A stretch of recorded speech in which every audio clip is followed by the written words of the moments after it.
Start பண்ணிட்டுனா பண்ணிக்கலாம் madam. ஓகேங்க sir.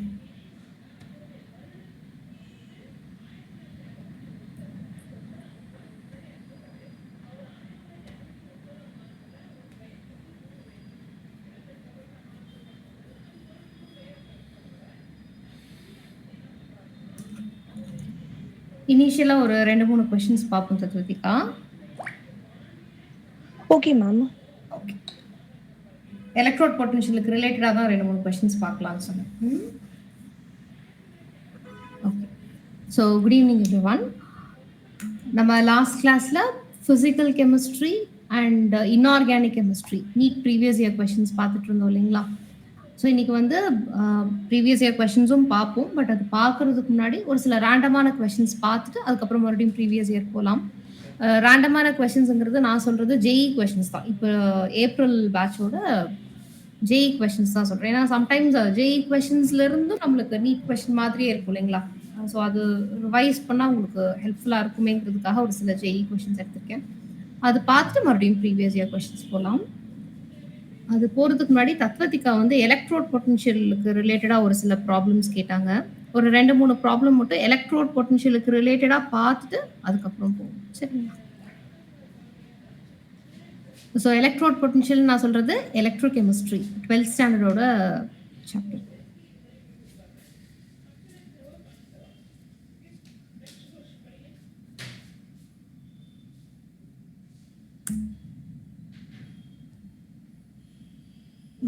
Question screen தெரியுதுங்களா?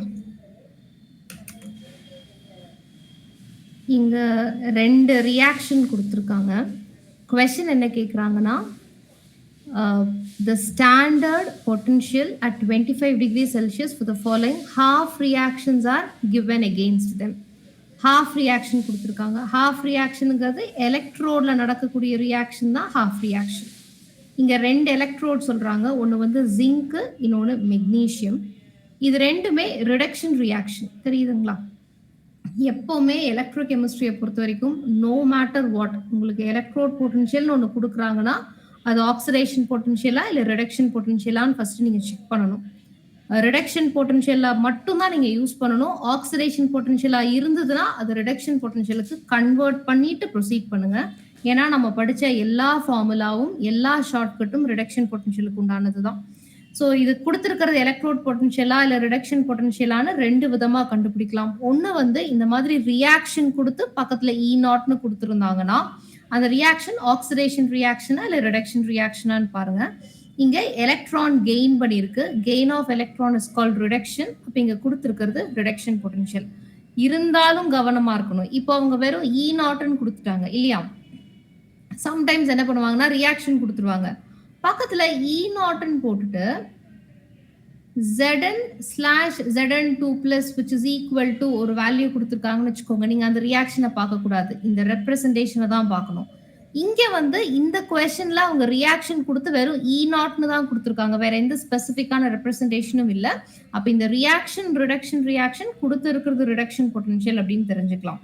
ஆனா இங்க ரெப்ரசன்டேஷன் கொடுத்துருந்தாங்கன்னா அப்ப ரெப்ரசன்டேஷனை வச்சுதான் அது ஆக்சிடேஷன் பொட்டன்ஷியல் ரிடக்ஷன் பொட்டன்ஷியலான்னு கண்டுபிடிக்கணும். சரிங்களா? ஸோ ரியாக்ஷன் இருந்தால் ஆக்சிடேஷன் ரியாக்ஷனா ரிடக்ஷன் ரியாக்ஷனான்னு பாருங்க. ரெப்ரசன்டேஷன் இப்படி இருந்ததுன்னா இங்க ஜிங்க் வந்து Zn2+ மாறுற மாதிரி இருக்கு which is oxidation. அப்ப இங்க கொடுத்துருக்கிற வேல்யூ ஆக்சிடேஷன் பொட்டன்ஷியல். இல்ல இப்படி கொடுத்துருந்தாங்கன்னு வச்சுக்கோங்க Zn2+/Zn அப்படின்னா Zn2+ is gaining electron to get converted into zinc. அப்ப இங்க கொடுத்துருக்கிறது ரிடக்ஷன் பொட்டன்ஷியல். புரிஞ்சுதுங்களா? அப்போ ஆக்சிடேஷன் பொட்டன்ஷியலா கொடுத்திருந்தால் ரிடக்ஷன் பொட்டன்ஷியலா எப்படி மாத்துவோம்? சைனை மட்டும் சேஞ்ச் பண்ணா போதும். நெகட்டிவ்ல இருந்தா அதை பாசிட்டிவா மாத்திக்கோங்க, பாசிட்டிவா இருந்தா நெகட்டிவா மாத்திக்கோங்க. ஓகேங்களா? இந்த क्वेश्चनல இந்த 2 பொட்டன்ஷியலும் ஆக்சிடேஷன் பொட்டன்ஷியலா இல்ல ரிடக்ஷன் பொட்டன்ஷியலுங்களா? Reduction potential ma'am. Reduction potential. அப்ப இத நம்ம தாராளமா யூஸ் பண்ணிக்கலாம் இல்லீங்களா? இப்போ இதுல இருந்து வேல்யூஸ் மட்டும் எழுதிக்கிறேன். இங்க ஜிங்கோட ரிடக்ஷன் பொட்டன்ஷியல் வந்து -0.762 அண்ட் இங்க மெக்னீசியமோடது இங்க டைப்போ இருக்கு. முன்னாடி நான் மைனஸ்னு போட்டிருக்கேன் தெரியுதுங்களா? மெக்னீசியமோடது -2.37 வோல்ட். நம்மளுக்கு நல்லா தெரியும். நம்ம ஷார்ட்கட் என்ன படிச்சிருக்கோம்? நெகட்டிவ் டெர்மினல்ல இருந்து பாசிட்டிவ் டெர்மினலுக்கு தான் எலக்ட்ரான் ஃப்ளோ இருக்கும். இப்போ ஃபார் எக்ஸாம்பிள் இது M1 எடுத்துக்கிட்டா, இது M2ன்னு எடுத்துக்கிட்டா, எலக்ட்ரோட் பொட்டன்ஷியல் நெகட்டிவா இருந்ததுன்னா, நெகட்டிவ் வேல்யூல இருந்து பாசிட்டிவ் வேல்யூக்கு எலக்ட்ரான் ஃப்ளோ இருக்கும். ரெண்டுமே பாசிட்டிவா இருந்தா, சின்ன நம்பர்ல இருந்து பெரிய நம்பருக்கு எலக்ட்ரான் ஃப்ளோ இருக்கும்னு ஞாபகம் வச்சுக்கோங்க. ரெண்டுமே நெகட்டிவா இருந்தால், அப்பவும் சின்ன நம்பர்ல இருந்து பெரிய நம்பருக்கு எலக்ட்ரான் ஃப்ளோ இருக்கும். அப்போ M2க்கு எலக்ட்ரான் வருது. So M2 is gaining electron. Gain of electron is called reduction. So M2 is getting reduced. அப்போ இது cathode. And இது anode. இங்க லூஸ் பண்ற எலக்ட்ரான் தானே M2க்கு போகுது. So it is losing its electron, oxidation, anode. So இதுதான் concept. இப்போ நம்மளோட ரிடக்ஷன் பொட்டன்ஷியல் வேல்யூஸை வச்சு எந்த மெட்டல் ஆக்சிடைஸ் ஆகும், எது ரெடியூஸ் ஆகும்னு சொல்ல முடியுமா?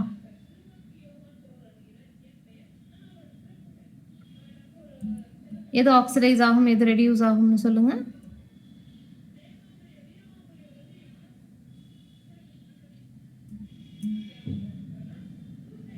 மேம் அந்த ஜிங்க் short வந்து ஜிங்க் வந்து ஆக்சிடைஸ் ஆகுமா மேம்? ஓகே, இங்க என்ன கான்செப்ட்? சின்ன நம்பர்ல இருந்து பெரிய நம்பருக்கு எலக்ட்ரான் ஃப்ளோ இருக்கணும் இல்லைங்களா? இது ரெண்டுல எது கண்ணா சின்ன நம்பர்? மேம் சைனும் கன்சிடர் பண்ணணுமா மேம்? ஆமா கண்ணா, கண்டிப்பா. அப்போ மெக்னீஷியம் மேம். மெக்னீஷியம். இப்போ இதுதான் சின்ன நம்பர், இங்கிருந்து இங்க தான் எலக்ட்ரான் ஃப்ளோ இருக்கும். அப்போ zinc is gaining electron and magnesium is losing electron. So zinc எலக்ட்ரானை கெயின் பண்ணுதுன்னா ஜிங்க் ரெடியூஸ் ஆகும்னு அர்த்தம். அப்போ ரியாக்ஷன்ல ஒருவேளை எங்கேயாவது Zn2+ இருந்தால் it will get reduced to zinc. அதே மாதிரி magnesium will get oxidised, which means magnesium ஏதாவது இருந்ததுன்னா it will get oxidised to Mg2+. இதுதான் நம்மளோட இன்ஃபரன்ஸ். அவங்க கொடுத்துருக்கிற எலக்ட்ரோட் பொட்டன்ஷியல் வேல்யூல இருந்து இதுதான் நம்மளோட இன்ஃபரன்ஸ். கரெக்ட்டுங்களா? இப்போ கொஸ்டினை போய் பார்க்கலாம். when zinc test is added to a solution of magnesium chloride. இப்போ சொல்யூஷனுக்குள்ள என்ன இருக்கு? மெக்னீசியம் குளோரைடு இருக்கு. ஸோ மெக்னீசியம் குளோரைட் சொல்யூஷனுக்குள்ள இருக்குன்னா இட் வில் கெட் அயனைஸ்ட். அப்போ சொல்யூஷனுக்குள்ள மெக்னீசியம் எப்படி இருக்கும்? மெக்னீசியம் 2+ ஆகும். அப்புறம் குளோரைட்ஸ் எல்லாம் Cl- இருக்கும். ஒரு மெக்னீசியம் குளோரைட்ல இருந்தும் will get 2 moles of Cl-. கரெக்ட்டுங்களா? ஃபைன். இப்போ சொல்யூஷனுக்குள்ள I have magnesium 2+ ion and உள்ள ஜிங்க் டஸ்ட் போடுறோம். ஜிங்க் டஸ்ட்னா ஒன்றும் இல்லை, ஜிங்க் மெட்டலை பவுடரா உள்ள போடுறாங்க. ஆனா அது மெட்டல் தான், அது ஒரு எலிமெண்ட் ஃபார்ம்ல தான் இருக்கும், ஜிங்கா தான் இருக்கும். எப்பவுமே ஜிங்க் வந்து சொல்யூஷனுக்குள்ள இருந்தாலோ இல்ல ஏதாவது ஒரு சால்ட்டா இருந்தாலோ தான் அது 2+ ஆக்சிடேஷன் ஸ்டேட்ல இருக்கும். ஆனா அவங்க சொல்றது ஜிங்க் டஸ்ட், விச் மீன்ஸ் ஒரு மெட்டலை பவுடர் பண்றாங்க. பவுடர் பண்றதுக்காகலாம் ஆக்சிடேஷன் ஸ்டேட் மாறாது. அப்ப நம்ம ஜிங்கா தான் உள்ள போடுறோம். மெக்னீசியம் ஆல்ரெடி அதோட பாசிட்டிவ் ஆக்சிடேஷன் ஸ்டேட்ல இருக்கு. இப்போ இது ரெண்டும் ஒன்னா சேர்ந்தா என்ன ஆகும்னு கேக்குறாங்க. ஆப்ஷன் டி இருந்து வரலாம். மெக்னீசியம் இஸ் பிரசிபிடேட்டட்னு சொல்றாங்க. எப்ப மெக்னீசியம் பிரசிபிடேட் ஆகும்? மெக்னீசியம் 2+ இருக்குன்னா அது சொல்யூஷனுக்குள்ள தாங்க இருக்கும், பிரசிபிடேட்டா ஆகாது. அப்போ பிரசிபிடேட் ஆகணும்னா மெக்னீசியம் 2+ என்னவா மாறணும்? மெக்னீசியம்ங்கிற மெட்டலா மாறணும். அப்பதான் அது பிரசிபிடேட்டா மாறும். ஆனா நம்மளோட இன்ஃபரன்ஸ் படி மெக்னீசியம்னு ஒண்ணு இருந்தால் அது 2+ மாறுமே தவிர மெக்னீசியம் 2+ மெக்னீசியமா ரெடியூஸ் ஆகாது. நம்மளோட இன்ஃபரன்ஸ் படி மெக்னீசியம் வில் கெட் ஆக்சிடைஸ்ட். ஆனா இந்த ஆப்ஷன்ல அவங்க என்ன சொல்றாங்க? மெக்னீசியம் வில் கெட் ரெடியூஸ்ட்னு சொல்றாங்க, which is wrong. இது நடக்காது இல்லையா? அடுத்தது தேர்ட் ஆப்ஷன்ல ஜிங்க் டிசால்வ் இன் சொல்யூஷன் சொல்றாங்க. ஜிங்க் எப்ப டிசால்வ் ஆகும்? ஜிங்காவே இருந்தால் டிசால்வ் ஆகாதுங்க. அதோட எலிமெண்டல் ஃபார்ம்ல அது சாலிட் ஸ்டேட்ல தான் இருக்கும். எப்ப அது சொல்யூஷனுக்குள்ள டிசால்வ் ஆகும்? அது 2+ மாறும் போதுதான். கரெக்ட்டுங்களா? அப்போ அவங்க ஜிங்க் டிசால்வ் ஆகும்னு மீன் பண்றது ஜிங்க் ஆக்சிடைஸ் ஆகும்னு சொல்றாங்கன்னு அர்த்தம். ஆனா ஜிங்க் ஆக்சிடைஸ் ஆகும், நம்மளோட இன்ஃபரன்ஸ்ல என்ன ஆகும்னு பார்த்திருக்கோம்? ஜிங்க் ரெடியூஸ் ஆகும்னு தான் பார்த்திருக்கோம். ஆனா இங்க ஆக்சிடைஸ் ஆகும்னு சொல்றாங்க, which is again wrong. ஓகேங்களா? நெக்ஸ்ட் ஜிங்க் குளோரைட் ஃபார்ம் ஆகும்னு சொல்றாங்க. ஜிங்க் குளோரைட் எப்ப ஃபார்ம் ஆகும்? ஃபர்ஸ்ட் ஜிங்கா இருந்தால் அது Zn2+ மாறணும். அண்ட் ஒரு Zn2+ம் ரெண்டு Cl- கூட சேர்ந்தாதான் Zn2+ ஜிங்க் குளோரைடா மாறும். கரெக்ட்டுங்களா? ஆனா இதுவே நடக்காதுங்கிறது தானே நம்மளோட பாயிண்ட். ஜிங்க் 2+ தான் ஜிங்கா மாறுமே தவிர ஜிங்க் 2+ மாறாது. ஸோ இந்த ரியாக்ஷனும் நடக்காது. அப்போ எதுவுமே நடக்காதானா எதுவுமே நடக்காது. ஏன்னா ஜிங்க் ஆல்ரெடி அதோட ரெடியூஸ்டு ஃபார்ம்ல தான் இருக்கு அண்ட் மெக்னீசியம் அதோட ஆக்சிடைஸ்டு ஃபார்ம்ல தான் இருக்கு. ஓகேங்களா? அப்போ இந்த கொஸ்டின்ல எந்த ரியாக்ஷனும் நடக்காதுங்கிறது தான் ஆன்சர். புரிஞ்சுதுங்களா? இல்ல யாருக்காவது டவுட் இருக்கா? யாருக்காவது டவுட் இருக்குங்களா? அடுத்த கொஸ்டின் போலாமா?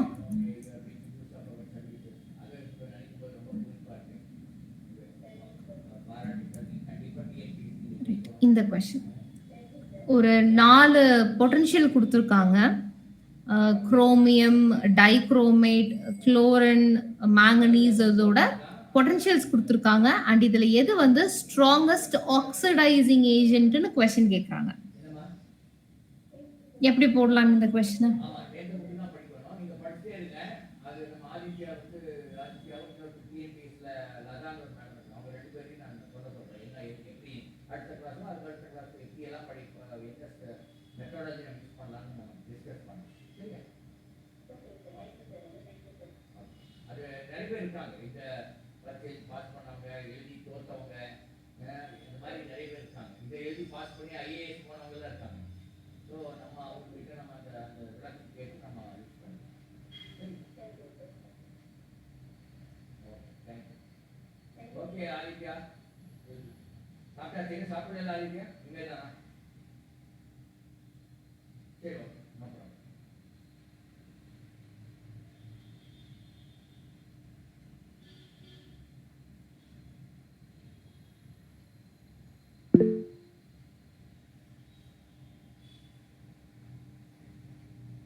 சொல்லுங்க மேடம்.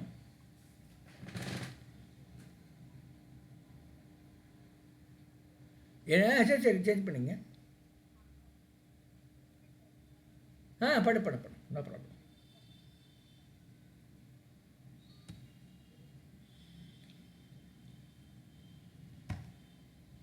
மேடம் இப்போ வந்துடுவாங்க, கொஞ்சம் வெயிட் பண்ணுங்கள். ஏதோ டிஸ்கனெக்ட் ஆகிடுச்சு அப்படின்னா.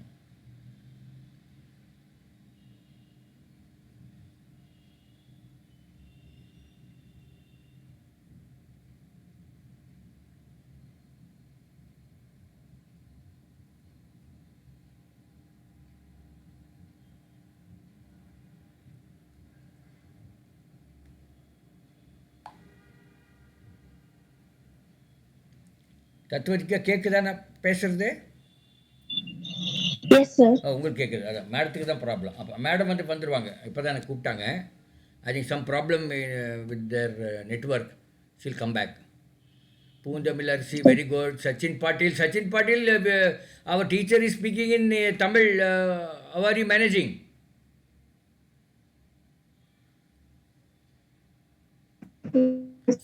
I can ask her to speak only in English. I did not see your name earlier. So I will now instruct her. Okay. Hello, Sachin Patil. Yes, sir. I will ask Nivedita madam to speak only in English for you. Yes, sir. Okay. Malavika, Thank you you, are sir. from Tamil Nadu or from outside? Malavika Magadi? Anyway, no problem. Sir, Tamil Nadu, we sir. will ask her to speak in English, because since most if all are from Tamil Nadu, she will speak in Tamil. But if one or two are there from outside, we will ask her to speak in English. No, not an issue. Not an issue. So you are getting ready for the exam. Tatvatika, Malavika, you are in 11th or 12th? 12th, sir. 12th, okay. நீங்களும் ready ஆகிட்டு இருக்கிறீங்க. You are getting ready for the exam. Kaviraj? Sir, next year, sir. Oh, you are planning for next year. Okay, very good, very good. So I think most of you are planning for next year. Anyway, fantastic. So whoever is writing this time, all the best for you, and then do well. And then whatever you have studied, if the questions come in that, definitely you should do it. If it comes in some other area, Don't bother too much, even if one or two questions, don't waste your time, too much time on one question. And then before answering, you just make sure that all other options are not the right answers. Suppose there are four options and one is the correct answer, and three, they're obviously the wrong answer. Before ticking, you have to make sure that other three are not the right answers. So these are some of the things which you can do. And then wherever you have, if you are able to eliminate two options out of four, if you are able to eliminate two, and you don't know which is the right answer among the balance two, then probably whether you need to guess or something, that you have to decide then and there, according to your personality you can decide. But in all probability, in case you guess, the chances are that you may get right is better. For example, there are, what is the negative mark? Is it 1 by 4 or 1 by 3? -1, sir. -1 and it's 4. Okay. Suppose you write 10 questions guessing. So if you may get 10 into 4, 40, that is the maximum. Then what is the minimum? Minimum you will lose -10. Because if all the questions are wrong, you will get -10. So your marks will range from Yes, sir. -10 to -10 to 40. Suppose 2 are correct and 8 are wrong. What will happen? What is the score? 2 are correct, 8 are wrong. So what is your net score? 0, sir. 0. So even if you got 2 correct, still you don't lose marks.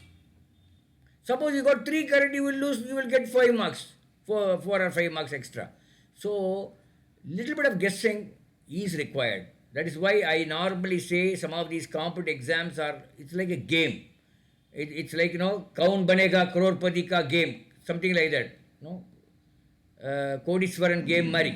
So it is something like that. You need to do little bit of guessing, intelligent guessing, I would put it that way.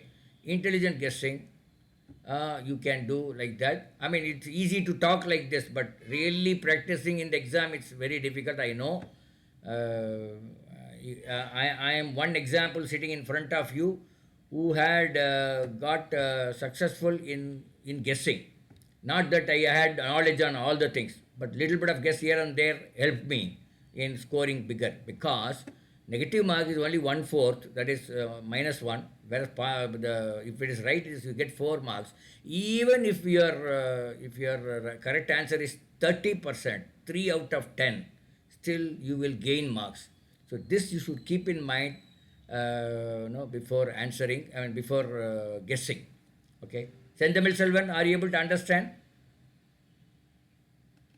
Sure, sir. Yeah. So these are little bit of, you be in the mood of doing playing a game kind of thing. Even though it's an exam, you take it like a game, then you will do some of these interesting things you will do, which may be useful to you.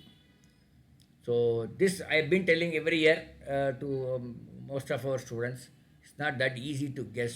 But if you are able to eliminate 2 options rather, out of 4 options, I am able to eliminate 2, then you should guess. I mean, 90% of time you should guess, so that you get some mileage. You may get some positive marks. Nivedita madam, good. Are you able to join? Vanditingala madam? Sir, Yeah, it's okay. Now one student is there from Maharashtra. One student has come from Maharashtra. So if you can talk in English, that would be better for her. Sachin Patil, our student is there. Who is our... sir? Oh, you are not able to hear me, eh? 1 minute. One student is Okay, there. sir, okay. One student is there from Maharashtra. Are you able to hear me now? ஓகேங்க sir okay அதனால நீங்க இங்கிலீஷ்ல பேசலாம்னு நினைக்கிறேன்.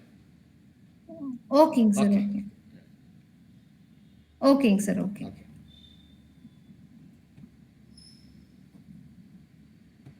Sir Yeah. எனக்கு கேக்குதுங்க sir Yeah, I'm able to sir hear எனக்கு you. கேக்குதுங்க sir I'm able to hear you. No problem. Yes sir I can hear you Yeah. No problem. Carry on.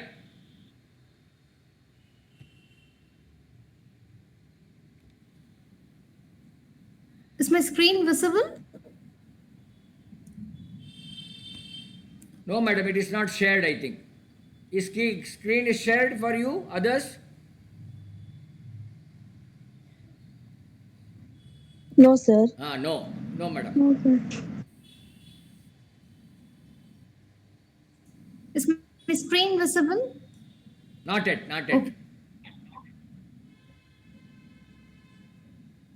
Now it will come, I think. Now I think it will come.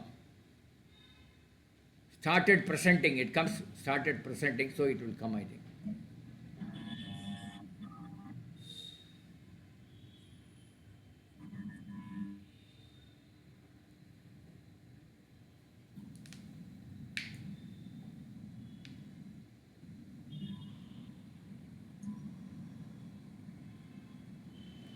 Yes, madam, the screen is visible now. Now is it visible? Yeah, yeah. It is visible for me, yes. Students, you can reply, then only Okay, she will sir. come to know, Okay. no? Right. Okay, sir. Okay. Okay.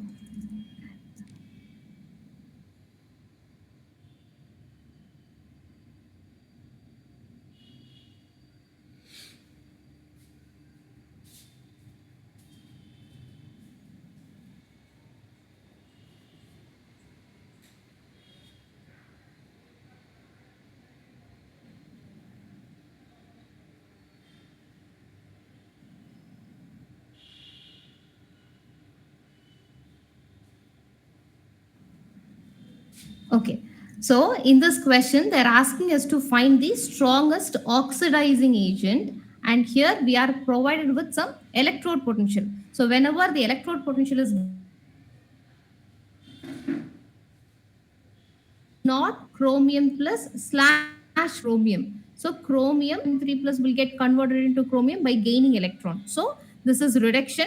Fine. For manganese, here the representation is E naught MnO4 minus slash Mn2 plus. So what is the oxidation state of manganese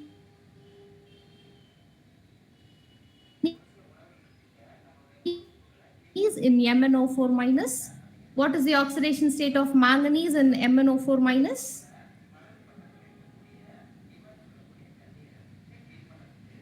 What is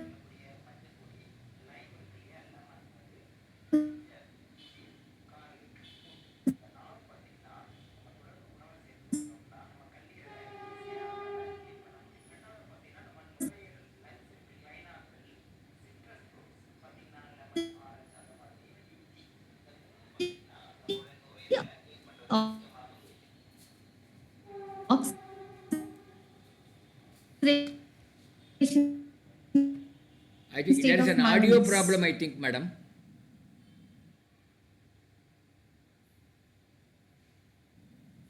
Plus 7, yes. So Nivedita, madam, here are you able to hear, madam? Children, are you able to hear madam's voice? manganese is No, sir. Voice is breaking, yeah. Madam, voice is breaking. plus 7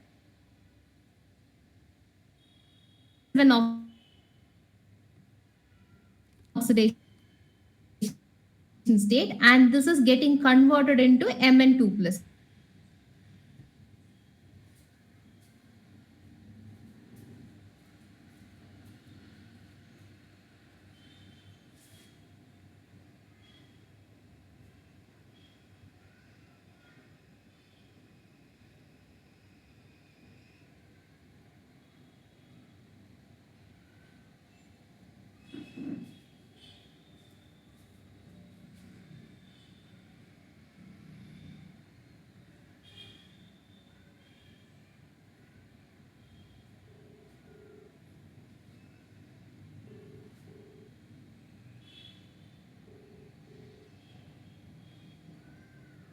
Madam, voice கேட்கல audio.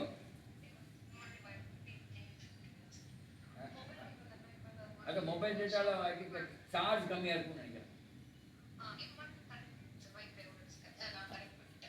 சரி சரி okay. Yeah. Now she has joined again from the Wi-Fi network. So now I think it will be clear.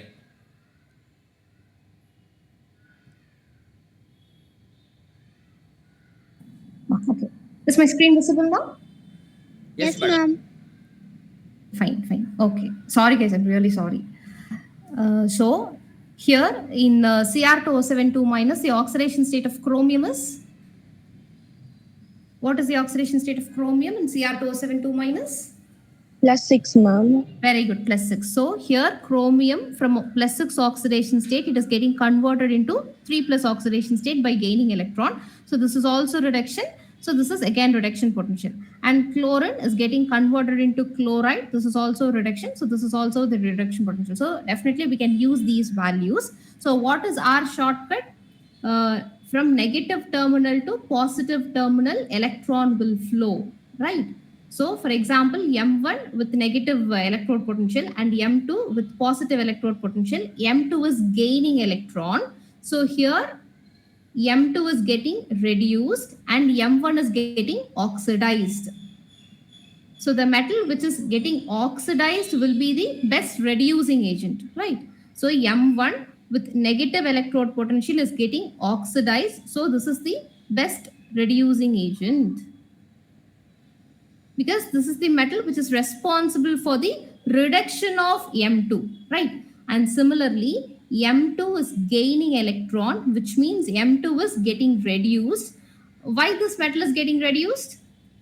By gaining electron from this one, right? So metal M1 is losing electron because of M2. So M2 is a best oxidizing agent. Are you guys clear with it?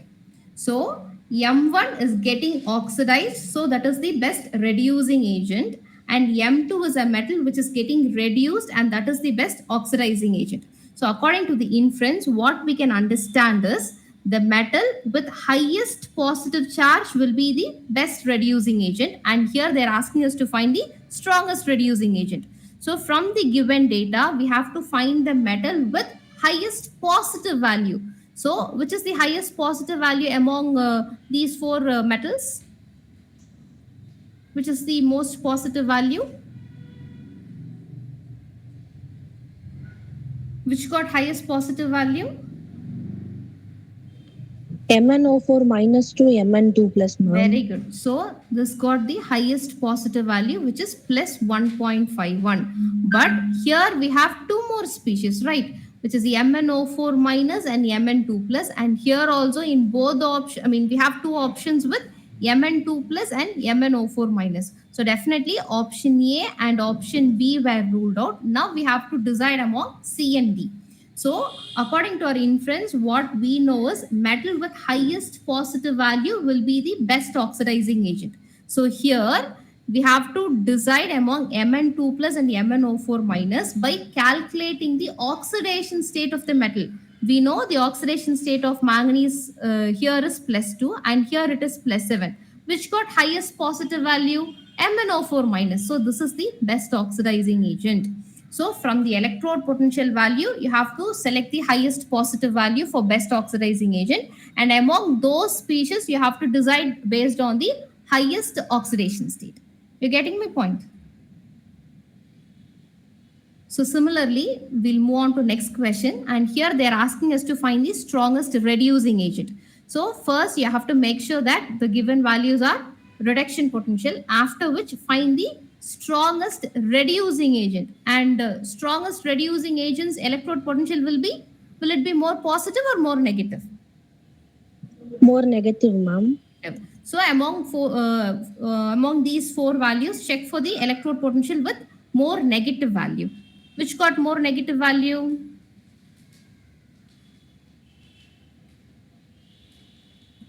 Which got more negative value?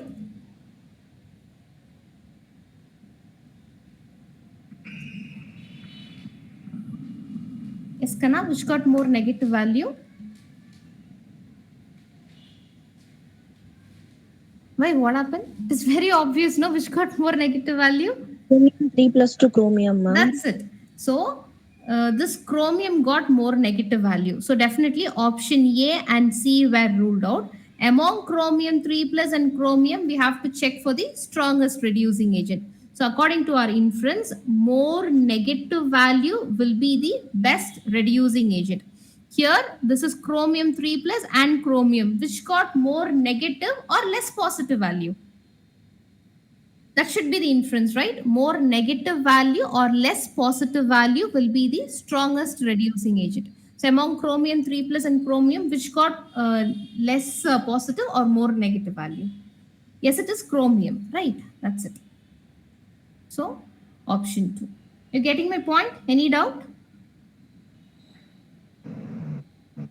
Fine. Now we'll move on to next question. Here, the standard reduction potential of three metallic cations are given as 0.52, minus 3.03, and minus 1.18 volt. And we have to arrange these metals according to their reducing power. So please reduce these metals according to their reducing power and tell me the answer.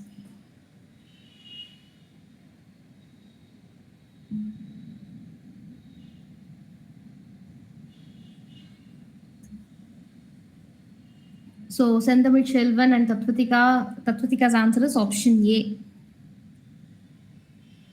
Yes, it is right. So shall we move on to next question? Yes, ma'am. Okay. Here. We are provided with few reactions with their electrode potential and they're asking us to find the strongest oxidizing and reducing agent. So now the concepts are clear. You just tell me the answer. You just apply the concept and tell me the answer.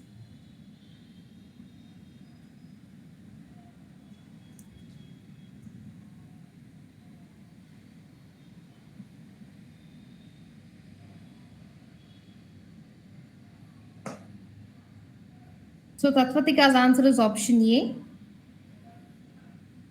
Okay. Marimuthu, what is your answer, Kanna?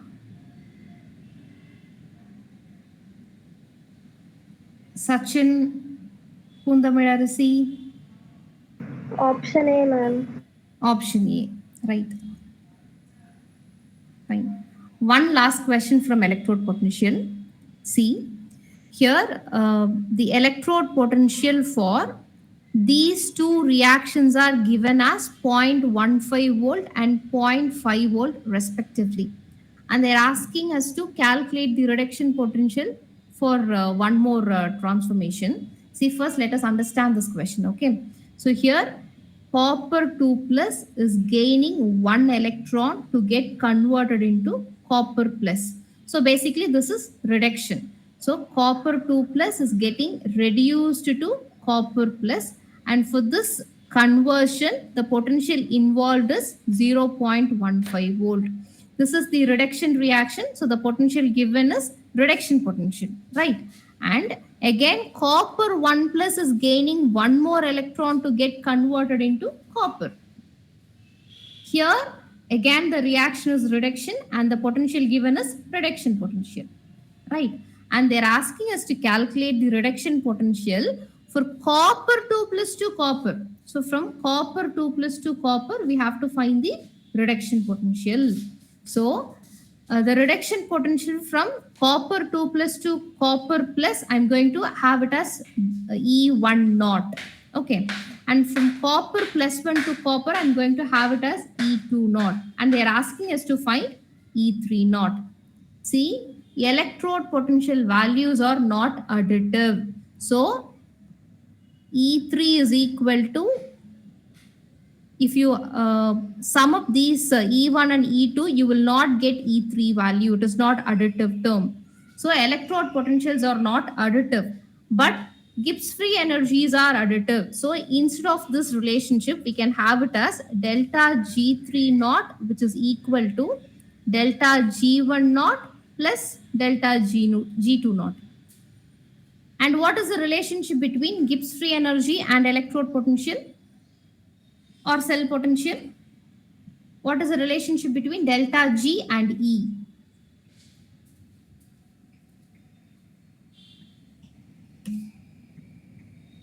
The relationship between delta G and E.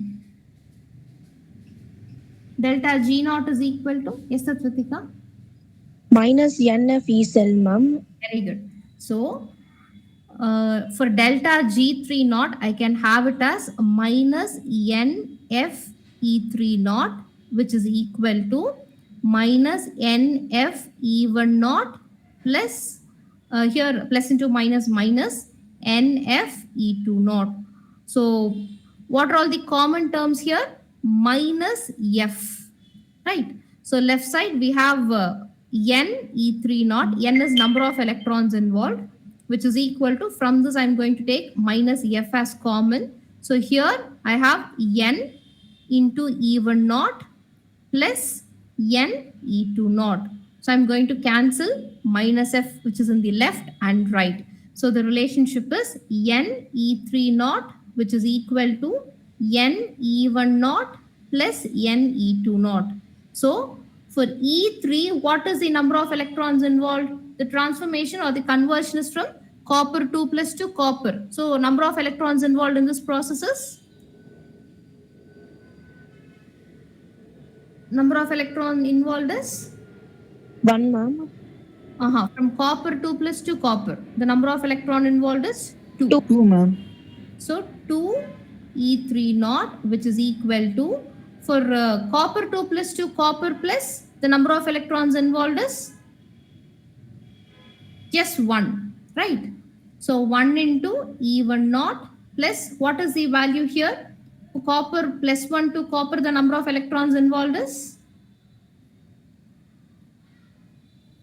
Copper plus 1 to copper, the number of electrons involved is? 1 electron, ma'am. Again 1. So 1 E2 naught. So what is E3 naught? E1 naught plus E2 naught divided by 2. So we know the value of E1 naught and E2 naught. You just substitute the values and simplify, and please let me know the value of E3 naught.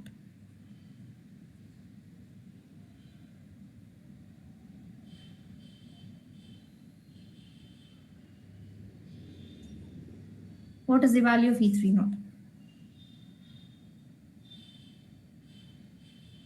Yes. So answer is second option, which is 0.325 volt. Is that clear? Is that clear? Fine. So now we'll move on to few more questions from JEE. So after discussing few questions from JEE, again we'll move on to previous year questions of Neet.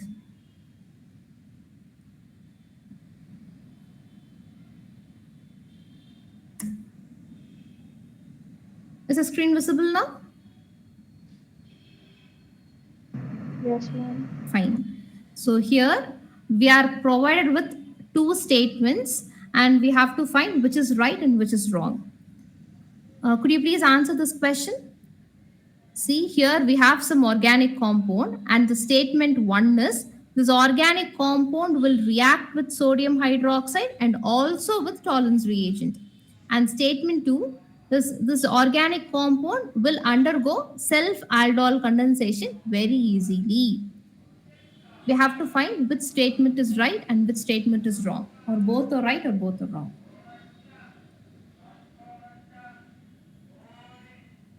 If you want any clue, please let me know, I'll give you.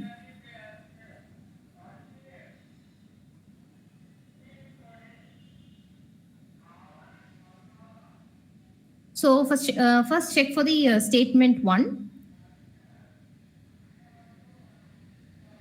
See, they are talking about Tollens reagent.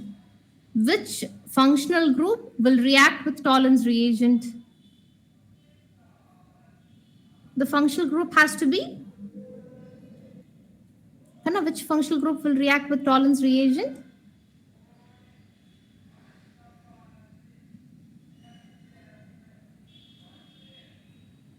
You forgot or something?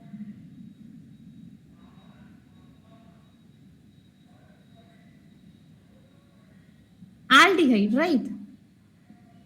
So if the organic compound contains any aldehyde, then that aldehyde will react with Tollens reagent, right? So what is the positive result of tolerance test? Silver mirror test, ma'am. Ammonical silver nitrate precipitate. Yes. So if we have any aldehyde group in our organic compound, then this aldehyde will react with our tolerance reagent. Tolerance reagent is nothing but ammonical silver nitrate solution, and the formula of that reagent is AgNH3 twice with positive charge. So in this compound, silver is in +1 oxidation state and aldehyde is the reducing agent. So this reducing agent will reduce our Ag plus to Age. So silver will get deposited on the test tube. So aldehyde is the reducing agent. So that is why this Ag plus is getting reduced to Ag. So the positive result of tolerance test is we'll end up with the silver mirror on the test tube, right? And in this organic compound, let us find whether we have aldehyde here.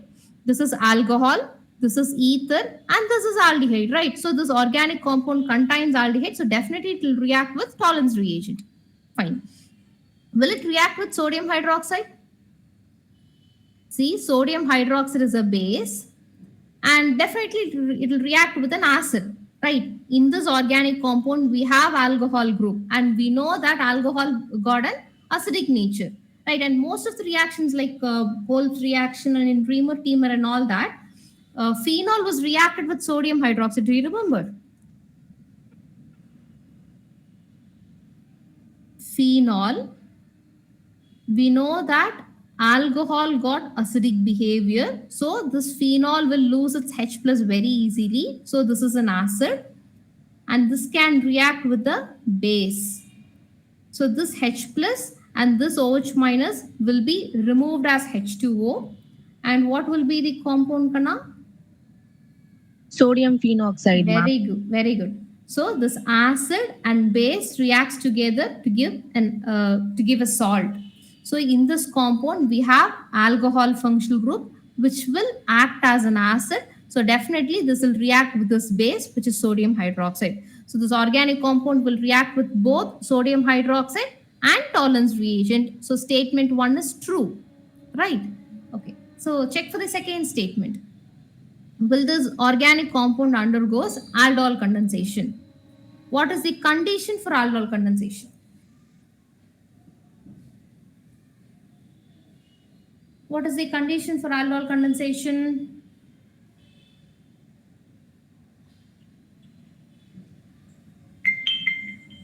Presence of alpha hydrogen, ma'am. Very good. So aldehyde or ketone with at least one alpha hydrogen will undergo aldol condensation, right? Here we have aldehyde, but this aldehyde got alpha hydrogen or not? See, the carbon which is directly connected to aldehyde is considered to be alpha carbon. So this alpha carbon doesn't have hydrogen at all. So this is an aldehyde without alpha hydrogen. So this will not undergo aldol condensation. So statement 2 is false. So which is the right answer? Statement 1 is correct and statement 2 is incorrect. So answer is option 3. You're getting my point? So both the statements are from aldehyde ketone carboxylic acid. Fine. Now we'll move on to next question.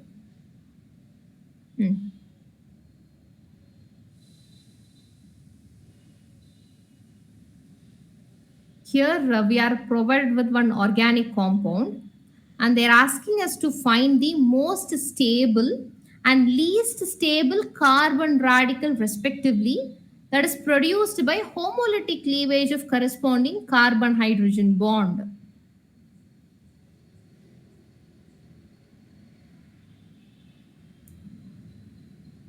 Here they labeled 4 carbon atoms: carbon 1, carbon 2, carbon 3 and carbon 4. We have to find which is the most stable and which is the least stable carbon free radical.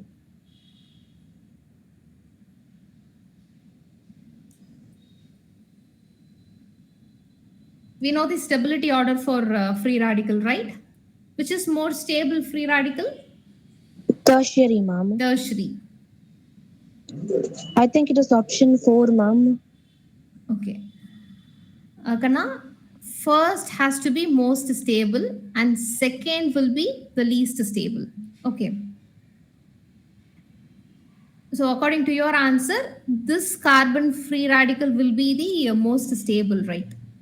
Right, Tatvatika?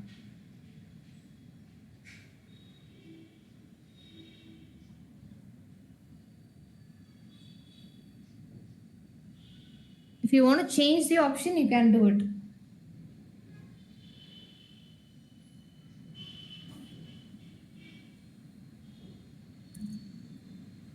See, here, this is my first carbon. This first carbon is connected to only one hydrogen. If there is any homolytic cleavage, electrons will be equally shared between this carbon and this hydrogen and this carbon, right? So here, carbon, triple bond carbon, and this carbon will have one odd electron, and this carbon will get connected with CH2 and all that. See, this is a free radical, but this free radical is on the this carbon. And what is the hybridization of this carbon?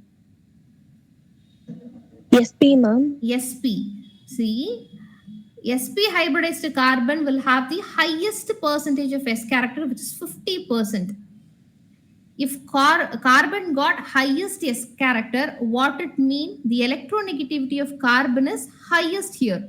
So here, since the electronegativity of carbon is very much higher, this cannot bear a positive charge or a free radical, because free radical or positively charged carbon is considered to be the electron deficient one, right? And here the carbon's electronegativity is highest. So highly electronegative carbon will not bear a positive charge or a free radical. Okay. So this free radical is highly unstable. Okay. Here, if we got free radical on this fourth carbon, then that seems to be the primary one, right?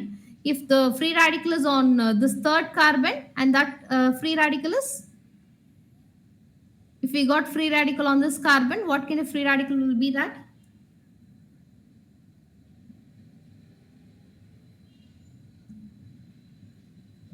Secondary, ma'am. See, this carbon with odd electron is connected to 1, 2, 3 carbon atoms. So what kind of free radical will be? Tertiary. Tertiary. Tertiary. So this is tertiary. And how about this carbon, Kana? It is secondary, ma'am. Second. Yes.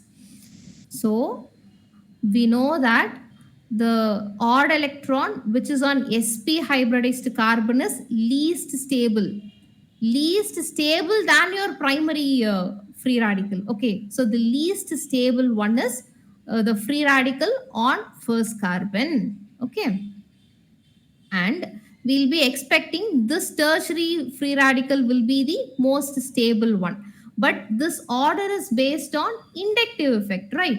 But more than inductive effect will be our priority will be on resonance. So if the free radical on second free radical is on second carbon, in addition to inductive effect we'll be having a resonance also there. See, I'll write you the structure. Carbon, hydrogen, triple bond carbon. Here I have two hydrogens, and this carbon is again connected to CH, CH3 and CH3. Now, for example, the hydrogen which is attached to second carbon was removed and we have an odd electron here. Wait. I missed one carbon. So CH, triple bond C, single bond CH2, single bond CH, CH3 and CH3. So this is our second carbon, right? So here I've removed one hydrogen through homolytic cleavage. So here I have an odd electron, right? Though this free radical seems to be secondary free radical, this free radical can also be stabilized by resonance because this free radical is adjacent to our triple bond. So this in triple bond, we have two pi bonds, right? One of the pi bonds will cleave homolytically so that one odd electron will go to this carbon and one electron will come to this carbon. So these two odd electrons will combine together to form a pi bond here. So this free radical can be stabilized through resonance, which is in addition to our inductive effect. So though this third carbon seems to be tertiary free radical, this is least stable than this one. This is secondary free radical. This can also be stabilized by resonance. So now tell me which is the most stable free radical and which is the least stable free radical. Which option will be the right one? Third option, ma'am. Third option, right. That's it. Shall we move on to next question?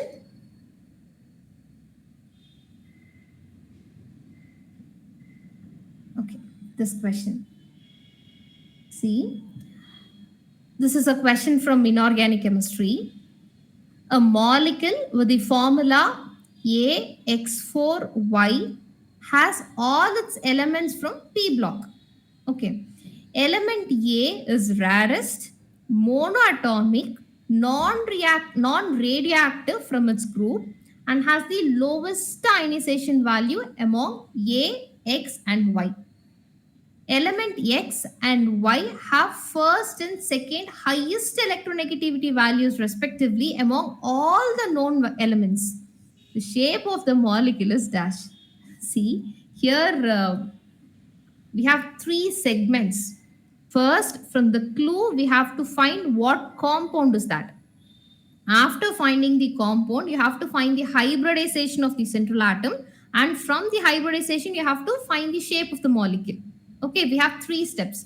So the biggest work is we have to find the compound. So for that, we are provided with few clues. And the first clue is we have three types of elements. One is A, another one is X, another one is Y.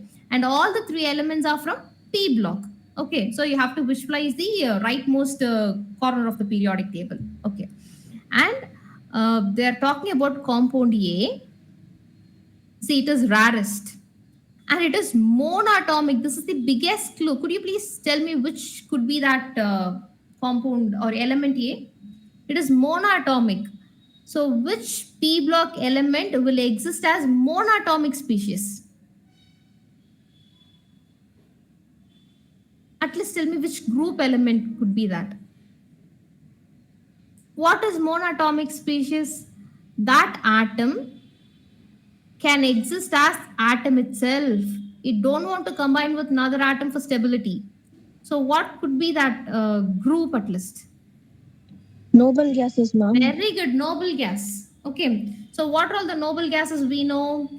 Helium, neon, argon, krypton, xenon, radon. And next clue is that is non-radioactive and that got lowest ionization enthalpy. What could be that element? Among all the inert gases, we know that only xenon can form a compound, right? So what could be that element then?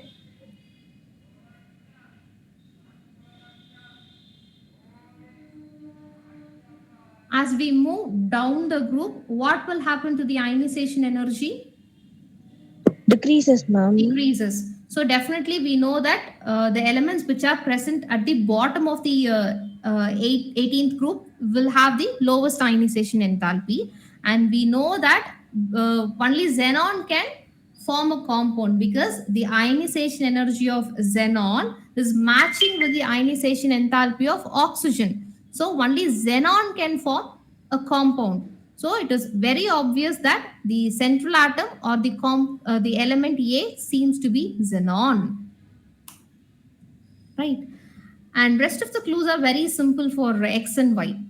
See, element X and element Y are the first and second highest electronegativity values of all the known elements. And what could be the elements then?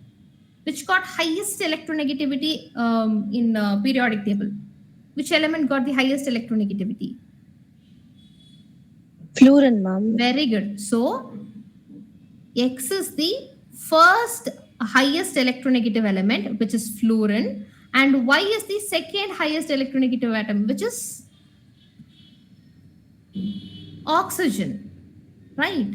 So what could be the formula? A is xenon and X is fluorine and Y is oxygen. So this is the formula of the compound. So here the central atom is xenon and you have to find the hybridization of xenon. Could you please tell me the hybridization of xenon?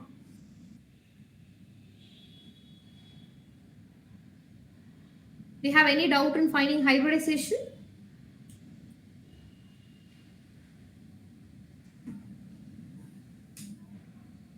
Is it possible for everyone to calculate hybridization of xenon? sp3d2, ma'am. Very good. It is sp3d2. If you guys want me to calculate hybridization, I'll do it.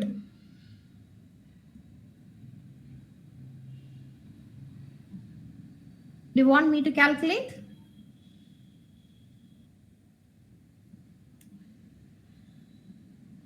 Sendamil Chelvan? Yes, Do you know ma'am. how to calculate hybridization, Kanna? No, ma'am. Okay. Marimuthu? Yes, ma'am. Do you know how to find the hybridization of xenon? No, ma'am. Okay. So let us calculate the or let us find the hybridization of xenon, which is very easy. See, before getting into the hybridization of xenon, I'll give you the very simple molecule and I'll tell you the rules to find the hybridization.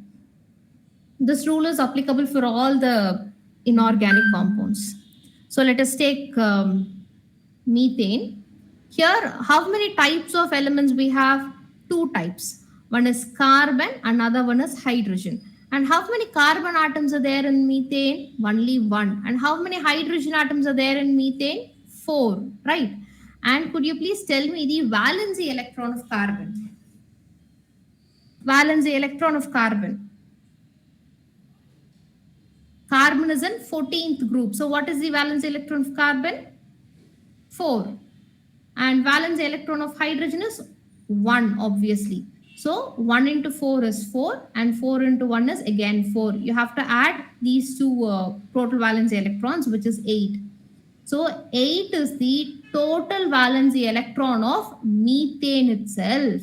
Okay. Now you have to compare the total valency electron with the number 9. Okay. So if the total valency electron is less than 9, then divide this total valency electron by 2. If total valency electron is greater than 9, then divide this total valency electron by 8. Total valence electron will never be equal to 9. So you don't worry about it. So according to the rule here, this is less than 9. So you have to divide this total valence electron by 2. So 4 times, remainder is 0. So from the quotient, we can find the hybridization. If the quotient is 2, then the hybridization is Sp. Power of S is 1, power of P is 1, 1 plus 1, which is 2. If the quotient is 3, then the hybridization is sp2. If the quotient is 4, then the hybridization is sp3.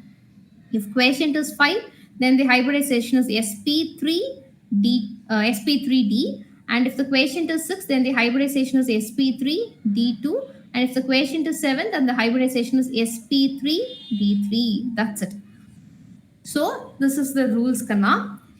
See here, we didn't get any reminder, so no issues. But now we'll do it for another molecule, which is PCl3. Here we have two types of elements. One is phosphorus and another one is chlorine. So how many phosphorus we have in this compound? How many phosphorus? How many phosphorus in PCl3? Only 1. And could you please tell me the valence electron of phosphorus? Phosphorus is in 15th group. So the valence electron is? Valence electron is? 5, ma'am. 5. And we have 3 chlorine atoms and the valence electron of chlorine is 7 because chlorine is in 17th group. So could you please tell me the total valence electron of PCl3? What is the total valence electron of PCl3? 26, ma'am. Okay.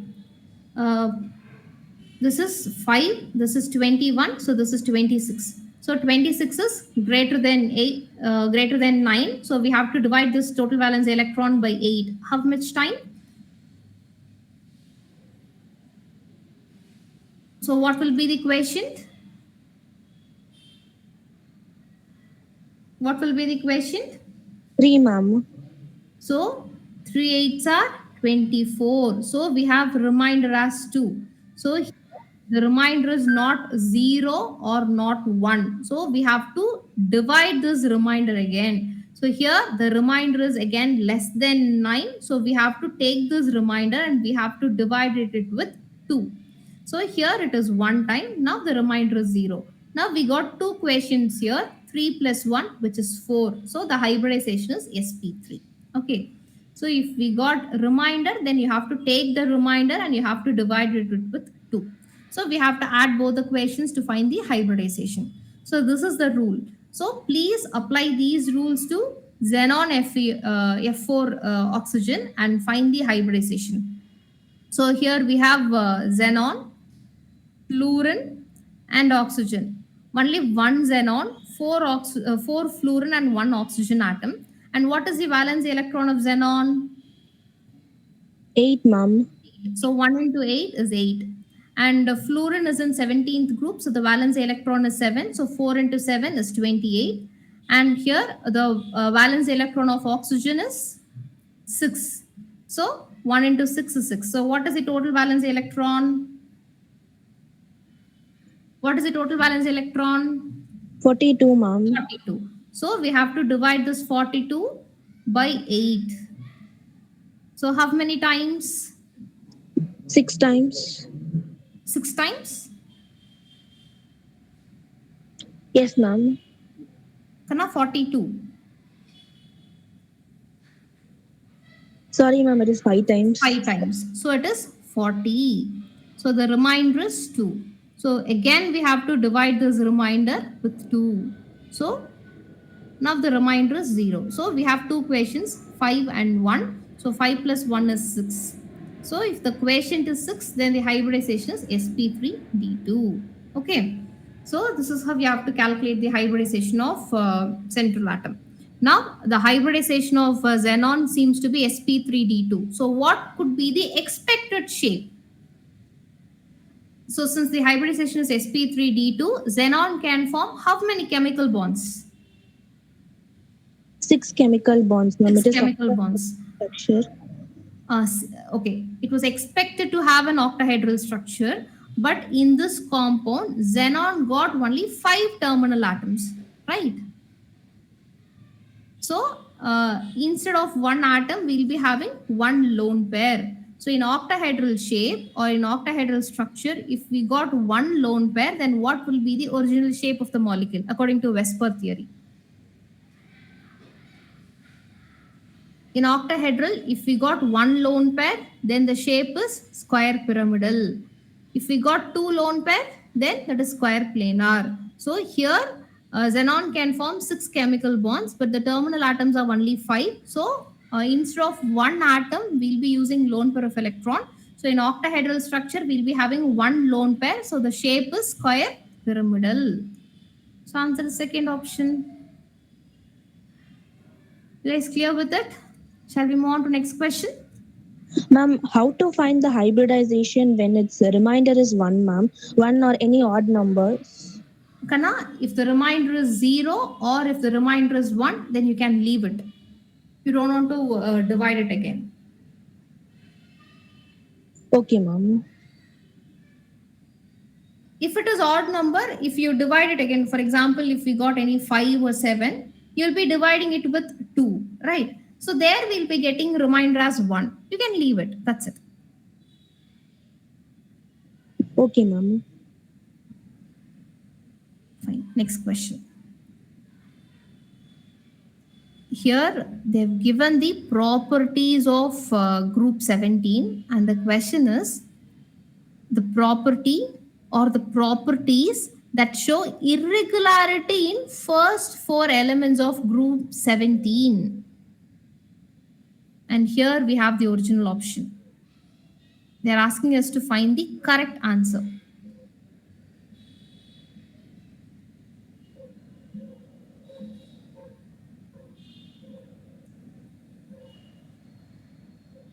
In 17th group, as we move down the group, what will happen to the covalent radius?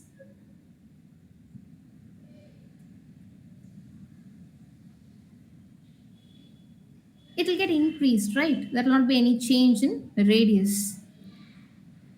Right, Kana? As we move from fluorine to chlorine, chlorine to bromine, the valency shell is getting increased. The distance between the center of the nucleus and the valency shell is getting increased.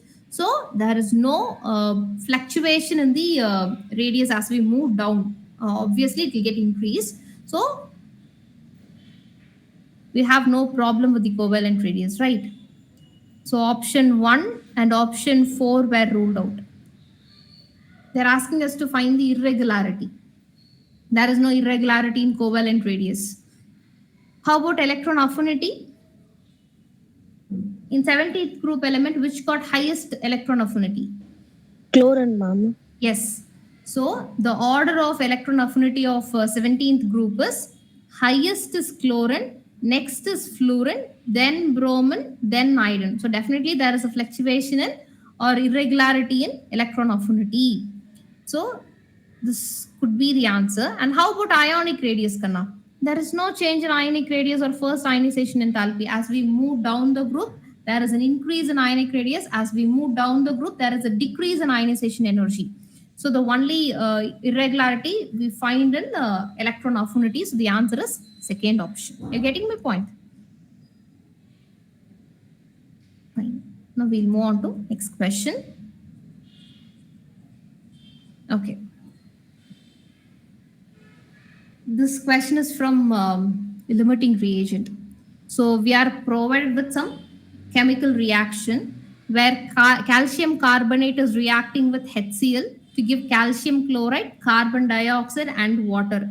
Whenever the equation is given, please make sure the equation is a balanced one. And after which the question is, consider the above reaction. What mass of calcium chloride will be formed if 250 ml of 0.76 molar HCl reacts with 1000 gram of calcium carbonate?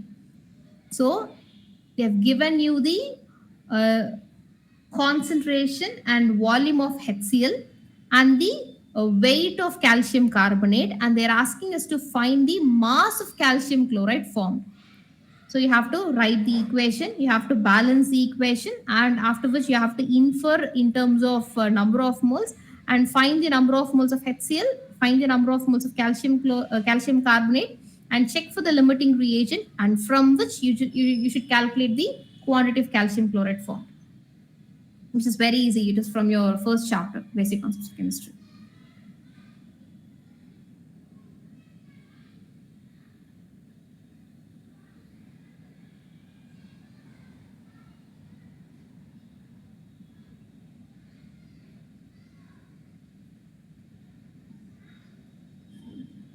So let me write the equation. Calcium carbonate is reacting with 2 moles of HCl according to the question. Gives calcium chloride, carbon dioxide, and H2O. Kada, is this equation balanced? Seems to be a balanced one, right?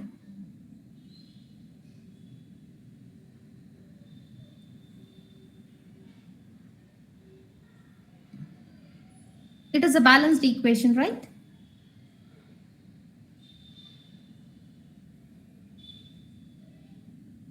Okay.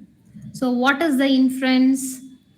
According to number of moles, 1 mole of calcium carbonate is reacting with 2 moles of HCl to give 1 mole of calcium chloride, 1 mole of carbon dioxide, and 1 mole of water. So here, the ratio between calcium carbonate and HCl is 1:2. The quantity of HCl is twice the quantity of calcium carbonate. the quantity of calcium carbonate is half the quantity of HCl. That is what the inference is, right? Now, let us write the data. Here, HCl, 250 ml of 0.76 molar HCl is reacting. So, we are provided with the concentration and volume. So, from these data, we can calculate number of moles, right? So, how to calculate number of moles from concentration and volume? The relationship or the formula is concentration is equal to number of moles by volume. And here the concentration is 0.76 molarity. And what is the unit of molarity? Mole per liter. And we have to cross multiply it with volume. And here the volume is 250 ml, milliliter, which is equal to number of moles. Kana, could you please calculate and let me know the number of moles of HCl? 250 into 0.76.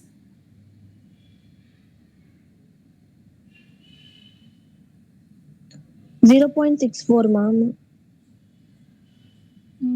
No, Kana. You have to multiply 250 with 0.76. Can you please do it again?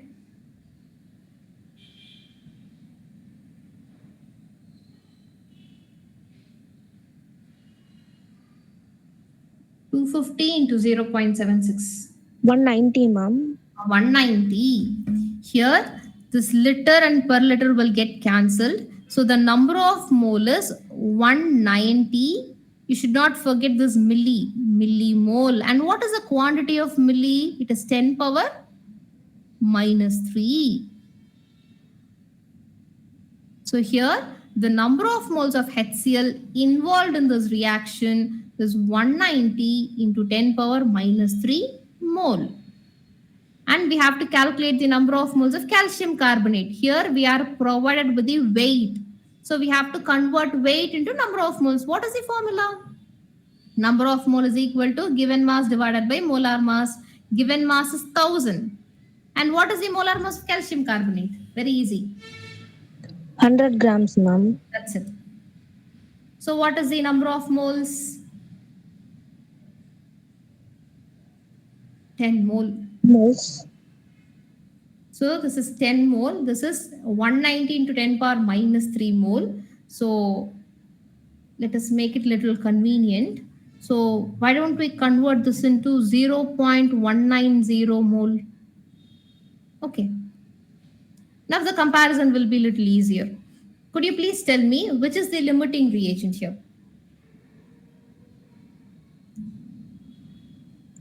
HCl, ma'am. HCl is the limiting reagent. So here the quantity of HCl is very much lesser. So that is the limiting reagent. So that will decide the quantity of the product formed. Right, Kanna? Now tell me, what is the number of moles of calcium chloride formed?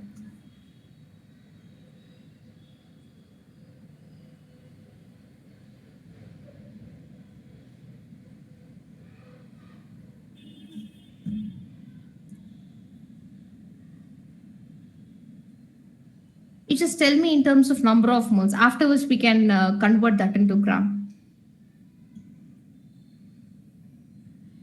See, the quantity of or the number of moles of HCl must be 2 times the quantity of calcium carbonate.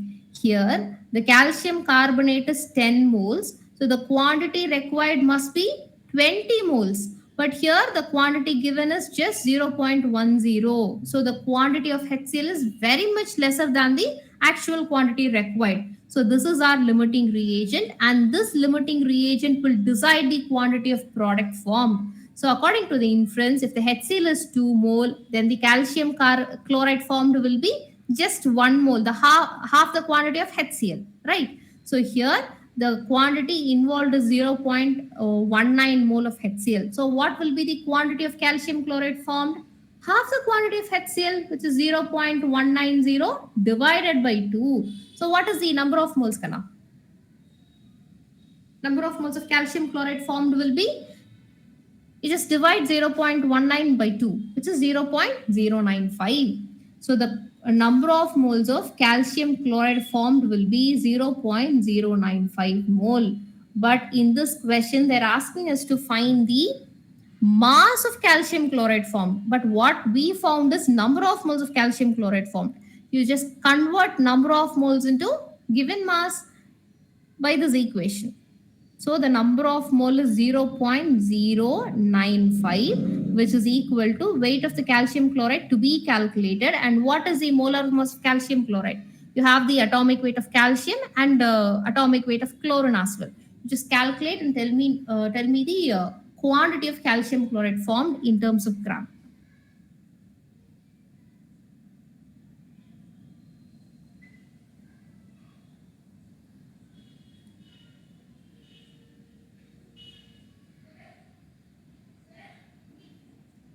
Yes, Marimuthu, the molar mass of calcium chloride is 111 gram per mole. You're right. So you have molar mass of calcium chloride and number of moles of calcium chloride also. So the given the quantity formed is 10.54. That's it. So the answer is option C. Fine. Shall we move on to next question? Okay. Here, this is the easiest question. 0.1 mole of the following given antiviral compound P will weigh dash gram. We have to express in terms of 10 power minus 1. So, how to do this? See, since this is a JE question, this is a numerical type. You just tell me how to solve this problem. We are provided with some formula and they're asking us to express the quantity of this compound in 10 power minus 1 gram, and we are provided with number of moles. So they've given the number of moles and they're asking us to calculate the mass. So number of mole is given and they're asking us to calculate mass of the compound. So the relationship is number of mole is equal to given mass divided by molar mass. Number of mole is given as 0.1, which is 10 power minus 1, and molar mass can be calculated from the formula, right? So you just calculate the molar mass of this compound and you just cross multiply it and express in terms of 10 power minus 1. That will be the answer. First step, I want you to tell me how many carbon, hydrogens, or you just tell me the molecular formula of the compound. I don't want molar mass now. I just want you to tell me the molecular formula of the compound. Which means you have to tell me how many, what are all the atoms present and how many atoms are there. So that is the catch. So from this complicated structure, you have to find the molecular formula. And the second catch is you have to multiply the values properly. So what are all the elements present? Carbon, definitely hydrogen. And what are all the elements, Kanna? Carbon, hydrogen, then?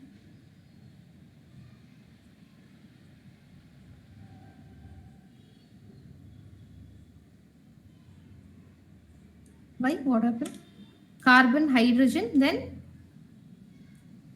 Fluorine, nitrogen, then? Iodine, oxygen.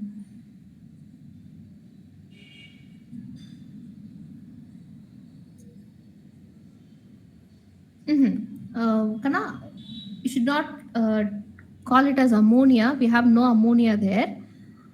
I just want the elements like nitrogen, hydrogen, and all that. Not ammonia. And there is no ammonia there, Marimuthu.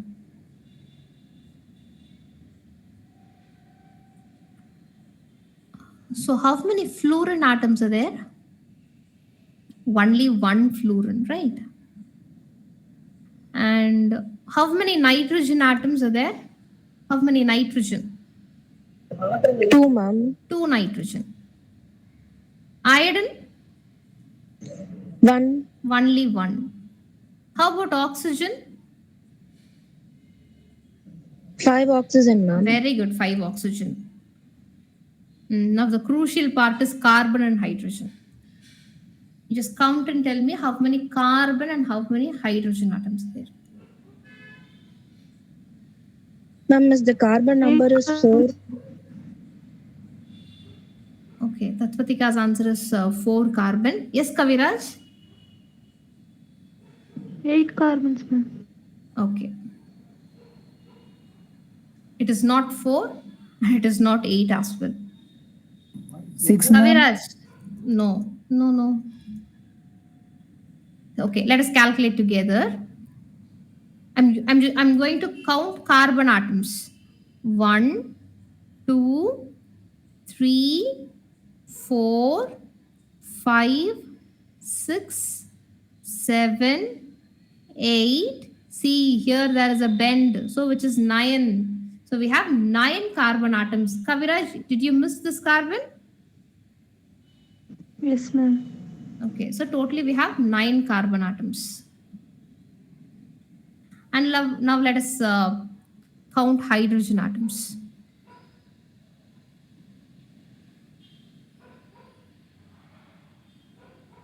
So hydrogen. 1, 2, 3, 4, 5, 6, 7, 8, 9, 10. So we have 10 hydrogen atoms. That's it. They have given the atomic mass of all the elements, so no problem. Carbon's atomic mass is 12, hydrogen's atomic mass is 1, fluorine's atomic mass is 19, nitrogen's is 14, iodine is 127, oxygen is 16. That's it. So you have to multiply all those values and you have to add in, you have to find the molar mass. After which you have to cross multiply it with 10 power minus 1 and you have to express the value. That's it, Kana. So the real catch is counting the atoms. From this complicated structure, you have to count the atoms properly. Okay, that's it. So shall we move on to next question?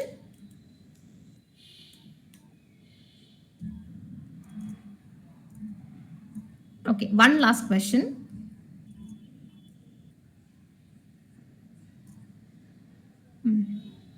Kana, you just read the question and tell me from which chapter this question is asked.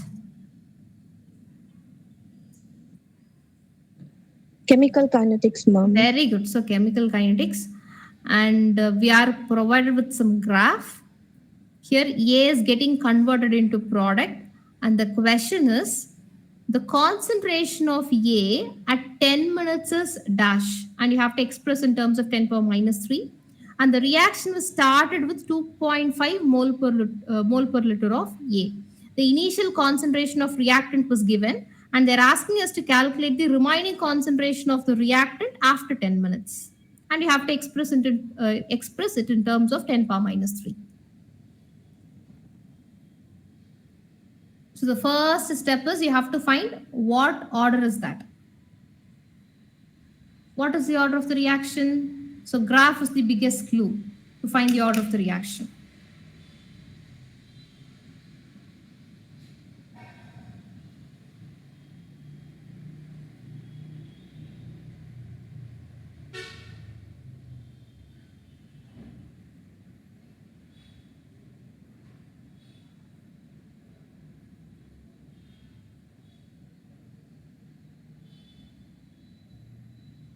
See here, the graph is between A naught and T half. T half is half-life period. And what is A naught? What is A naught? Generally, A naught is the representation for initial concentration of the reactant, right? Here, according to the graph, what we can infer is, as the initial concentration of the reactant increases, half-life period also increases. So they are directly proportional. So for all the orders, I'm going to write the half-life period. So first is zero order kinetics. So for zero order kinetics, what is the representation of half-life? T half is equal to A naught by 2 K naught. So here initial concentration and half-life were directly proportional. And the graph also implies that, right? As the initial concentration increases, half-life period also increases. For first order kinetics, what will be the relationship? For first order, what is the expression for T half? T half is equal to 0.6932 divided by K1, and there is no initial concentration term. So, as far as first order reaction is concerned, half-life period is independent of initial concentration. So, the graph will be like this. So, x-axis is initial concentration of the reactant and y-axis is half-life. As you increase the concentration of the reactant, there will not be any change in the half-life period. So this will be the graph of first order. But this is the graph of zero order kinetics. So as far as zero order kinetics is concerned, we have only two formulas. One is half-life period and another one is K naught formula. What is the K naught formula, Kana? K naught is equal to A naught minus A divided by T, right? As far as zero order kinetics is concerned, we have only two formulas. One is half-life period formula, another one is K naught formula. And here they're asking us to find the concentration of the reactant at particular time. So here they're asking us to calculate the value of A. A naught is given. A naught is the initial concentration of the reactant, which is 2.5 mole per liter. And T is given as, what is the time? What is the value of T? Kana, what is the value of T? 10 minutes, ma'am. That's it, 10 minutes. And you have to find the value of A. So for which you have to calculate the value of K naught. So to find the K naught, we are provided with the slope. So from the slope value, you can calculate K naught. So how to do that? See, from this relationship, the graph was given. So T half is equal to 1 by 2 K naught into A naught. So this is similar to the straighten equation. Y is equal to mx. So x coordinate is A naught and y coordinate is T half. So what is the value of slope? 1 by 2 K naught. So slope is equal to 1 by 2 K naught and the value of slope is given as 76.92. Which is equal to 1 by 2 K naught. So what is the value of K naught? K naught is equal to 1 by 2 into 76.92. You don't simplify the K naught value here. You just substitute in this formula. What is the value of K naught? 1 by 2 into 76.92, which is equal to A naught of, the initial concentration of the reactant is 2.5 mole per liter. A is to be calculated and time is 10 minutes. Just simplify, you just rearrange this equation and find the value of A. That's it. Okay. Can you do this as activity? Do you have any doubt in this problem? Can you do this problem as activity?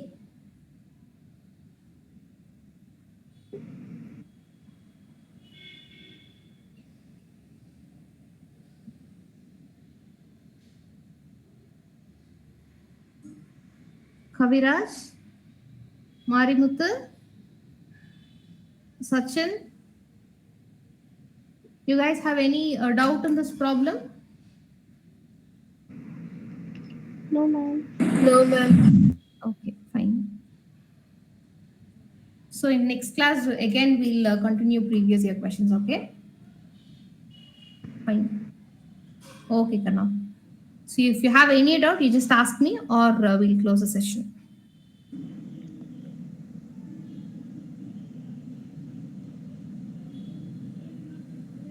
Okay.